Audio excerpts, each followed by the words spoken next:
¿Alguna vez has sentido que ya conoces la sentencia de un caso antes de que el juicio siquiera empiece?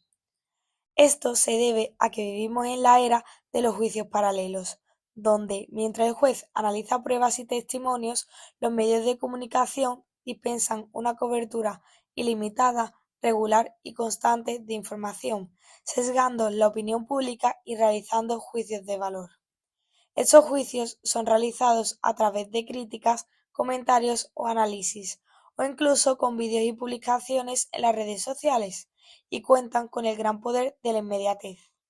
La opinión pública recibe una acumulación de noticias donde la imagen del investigado como culpable o inocente se decide en el primer minuto de debate. Pero, si aún no ha habido sentencia, ¿en qué información se basan los medios para dictar ese veredicto popular?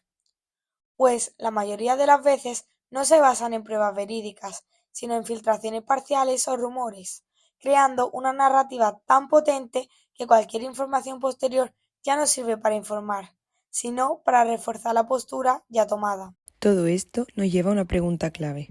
¿Influye la opinión pública en la toma de decisiones judiciales? Para resolverlo, nos hemos puesto en contacto con abogados en ejercicio.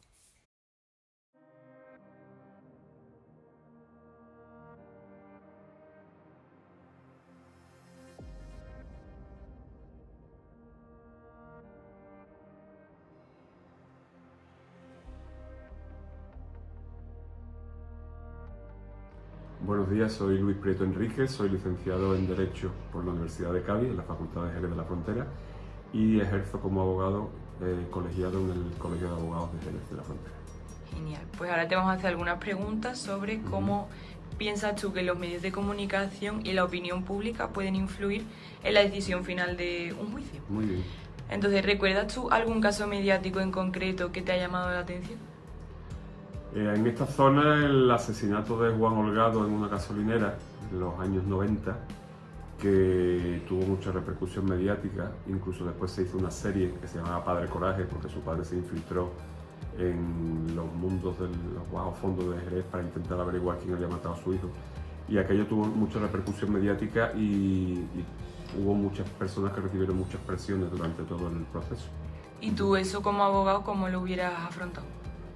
Pues yo probablemente hubiera acudido a lo que hicieron mis compañeros, al amparo colegial. ¿Eso qué es? Eso es irte a tu decano, que es el jefe del colegio de abogados, digamos así, a pedir protección, porque yo recuerdo el día que yo me colegié, el día que a mí me impusieron la toga, que es el acto formal en el que te colegias, antes de yo entrar en el despacho del decano, estaban allí los tres abogados que llevaban a los tres acusados de ese asunto, porque estaban recibiendo presiones policiales muy fuertes para que, digamos, aflojaran un poco en la defensa de sus defendidos y para que, bueno, se dejaran influir por lo que la policía quería que ocurriera en cuanto a la investigación. Yo creo que hubiera ido eso al amparo colegial para que mi decano me hubiera protegido, como hizo entonces el decano, que tuvo unas palabras muy serias con el comisario de la policía de Jerez y con el decano de los jueces de Jerez. ¿Y tú un caso así con tanto revuelo lo hubieras aceptado o lo hubieras rechazado? Bueno, en el caso de estos compañeros, como la mayoría eran designados de oficio, estás obligado a aceptarlo. Yo creo que si hubiera sido de libre designación, pues, por el tema mediático no me hubiera importado llevarlo o no llevarlo. Me lo hubiera planteado quizás por el tema de fondo, pero por el tema mediático creo que hay que ponerse una coraza y ejercer el derecho a la defensa, que es un derecho fundamental de la Constitución, y abstraerse de lo que la prensa pueda influir. ¿Y tú desde la visión del abogado al juez consideras que a veces los jueces pueden ser totalmente inmunes al ruido mediático y la opinión pública o por el contrario se dejan influenciar? Yo quiero pensar que no se dejan influenciar. Quiero pensar que son totalmente asépticos, totalmente imparciales, totalmente independientes, porque si no las bases de mi profesión se tambalearían. Después todos somos humanos, no se sabe hasta qué punto te puede influir algo de la prensa, incluso algo que les haya pasado a ellos en su vida. El concepto de justicia es tan amplio, tan indeterminado y tan indefinido que no es lo mismo lo legal que lo justo, ¿no? Decimos siempre, ¿no? No es lo mismo lo que diga la ley que lo que nos parezca ajustado al derecho, ¿no? Y para ti, ¿qué errores crees que cometemos los comunicadores con más frecuencia en este ámbito? Sobre todo de terminología y de no, al no conocer el procedimiento, pues se hacen muchas valoraciones a la ligera y se induce a error a la opinión pública. Y claro, ¿qué ocurre? Que hay veces que alguien está condenado cuando no está ni iniciada la fase de juicio, está todavía en fase de investigación, y en los medios de comunicación se le presenta ya como prácticamente como culpable de unos hechos. Eso es lo que nosotros llamamos la pena de banquillo. O sea, una pena que por el hecho de sentarte en el banquillo y por el hecho de que tenga repercusión mediática tu asunto, en la sociedad ya estás condenado porque te han hecho pasar por ese juicio. Es triste que después, si la sentencia es absolutoria y eso ya no vende tantos periódicos, esa noticia ya no va en portada, sino que va en la página 15. Eso habría que cuidarlo más. Bien, pues muchas gracias. De nada.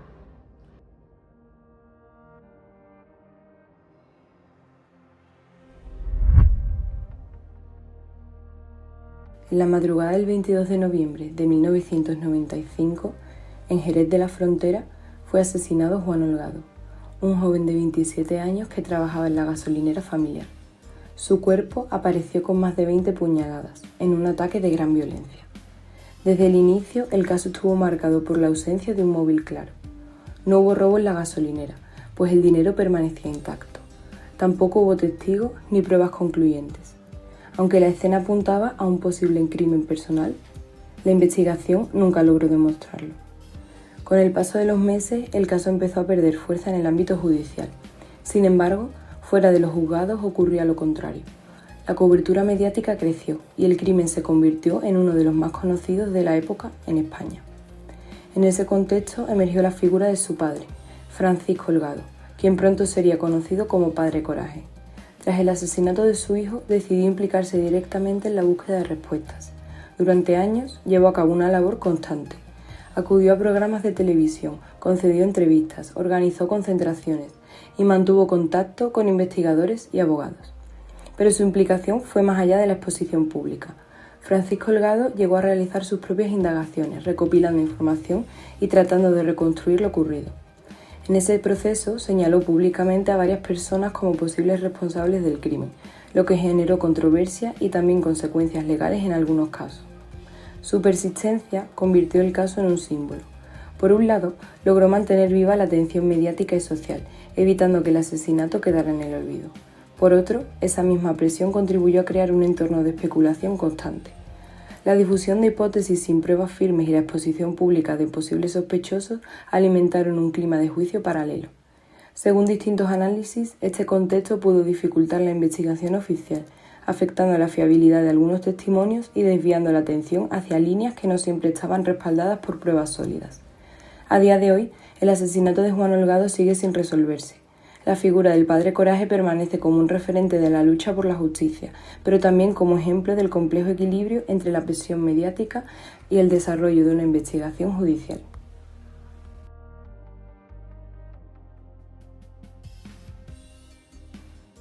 Bueno, estamos aquí con Carlos Bosch y bueno, Carlos, cuéntame, ¿qué has estudiado y dónde?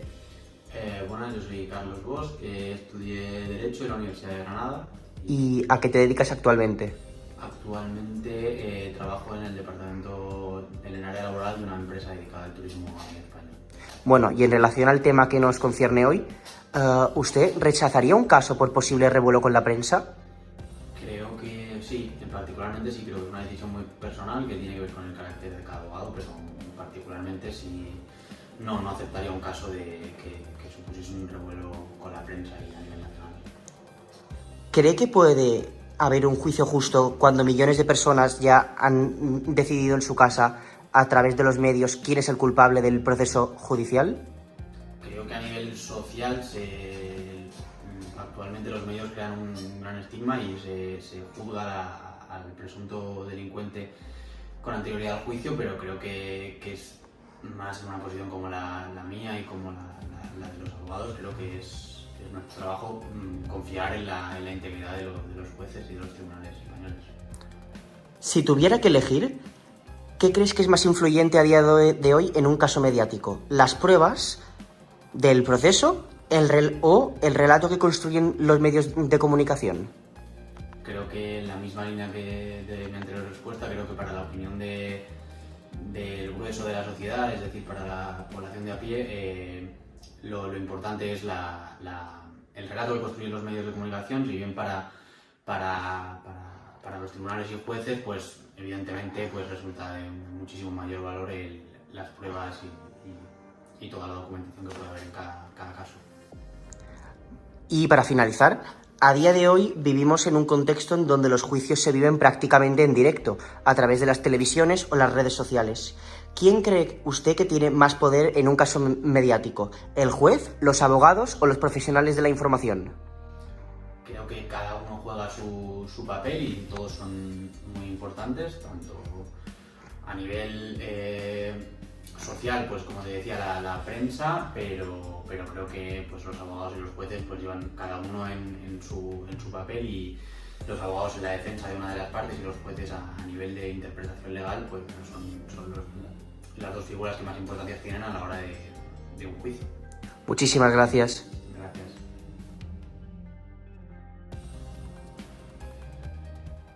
Bueno, estamos aquí con Bartolomé y bueno, cuéntanos, ¿qué has estudiado y dónde? Yo estudié primero la diplomatura en Negocios Sociales en Palma de Mallorca, después estudié Derecho en Madrid. ¿Y a qué te dedicas actualmente? Bueno, ejerzo como abogado en un despacho personal en Palma de Mallorca. Y en relación al tema que nos concierne hoy, ¿recuerdas algún caso mediático que te llamara la atención? Bueno, ha habido muchísimos. No sé, por poner uno, por ejemplo, el famoso de la manada de Pamplona. Y siendo abogado, ¿cómo lo hubieses afrontado? Depende de qué caso, entiendo que defendiendo o como acusación. Sí, defendiendo. Defendiendo. Bueno, hubiese intentado hacer valer una versión que se intentó por parte de la defensa, que era de una cierta complicidad y una cierta participación de la víctima en los acontecimientos, voluntaria. Muy bien. ¿Creen la posibilidad de que un juez puede ser totalmente imparcial al ruido mediático y a la presión social a la hora de dictaminar una sentencia, o por el contrario, puede verse afectado a la decisión que tome? Vamos a ver, los jueces son como todos los demás, son personas. Evidentemente tienen una formación, tienen una dedicación y tienen un objetivo profesional que es el de la imparcialidad. Ahora, que se vean influenciados como nos podemos ver influenciados todos por las condiciones del caso, pues eso es posible. ¿Ha habido algún caso en donde hayas pensado que el proceso judicial se ha convertido en un espectáculo de masas más que en una actividad jurídica? ¿El proceso estás hablando o las circunstancias alrededor del proceso? Que las circunstancias del caso en relación con la prensa se ha convertido en un espectáculo más que seguir las líneas jurídicas. Vale, sí, muchos casos, no sé, se me ocurre, por ejemplo, aquel de las niñas de Alcácer de hace tantos años. Aquello era un circo mediático absoluto, independientemente de cuál fue el proceso judicial que se llevó. Toda la prensa y todos los debates que se armaron paralelamente al proceso judicial eran un auténtico circo. Y para finalizar, ¿qué errores consideras que cometen con más frecuencia los periodistas a la hora de cubrir algún caso de carácter judicial? Bueno, vamos a ver, hay para mí dos variables que se dan. Una primera es aquellos profesionales del sector del periodismo que no tienen un conocimiento de las normas jurídicas, sobre todo procesales, adecuado. Entonces confunden términos, confunden plazos, incluso provocan determinada reacción o anuncian determinadas conclusiones que no son adecuadas. Luego, ¿qué más hay? Bueno, pues que hay que dejar trabajar a los jueces y no formar juicios paralelos. En muchas ocasiones, ya no digo tanto que sea el trabajo de los periodistas, pero sí de los comentaristas o participantes en tertulias, etcétera, que emiten unas opiniones sin un conocimiento extenso del procedimiento y que, digamos, inducen a la población a la toma de una determinada posición que no tiene por qué estar bien justificada. Muchísimas gracias. No hay de qué.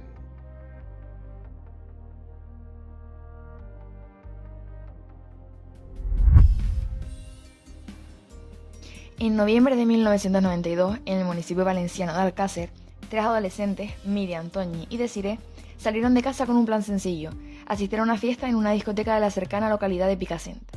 Aquella noche decidieron hacer autostop, algo relativamente habitual en la zona. Sin embargo, nunca llegaron a su destino. La preocupación no tardó en crecer.